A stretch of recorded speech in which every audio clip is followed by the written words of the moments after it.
ఈ అల్లరమంద మళ్ళొకసారి వినండి. పుస్తకం చిత్తుప్రతి అతందే, 100% అతను రచనది. ఈ టైపు కేటగిరైజ్ చేస్తూ పుస్తకం రాసేటువంటి కెపాసిటీ నాకు లేదు. ఓవరాల్గా బైబిల్లో ఎక్కడ మంచి ఉంది, ఎక్కడ చెడ్డు ఉంది, ఎక్కడ చర్చించాలి, ఏ ఏ అంశాలు చర్చించాలి, సత్యాన్వేషణ మండలి అంశంలోనే ఖురాన్ మీద కూడా మేము బట్టి పట్టము. 5, 3, 9, 6, 4, 7 ఇట్లాంటి దిక్కుమాలని మేము చేయము.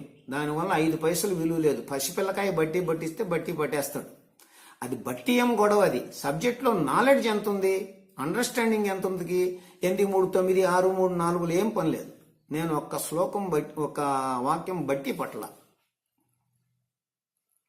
కనుక ఆ రకమైనటువంటి స్కిల్ కూడా నాకు లేదు, అవసరం కూడా లేదన్న దగ్గర ఉన్నా నేను. ఈరోజు ఏ సిద్ధాంతకారుడైనా వచ్చినట్లయితే సిద్ధాంతం మొదటి నుంచి చదువుకుంటూ వెళ్ళిపోతాం. అక్కడ వాక్యం ఏంది, ఇక్కడ వాక్యం ఏంది, నేను దాన్ని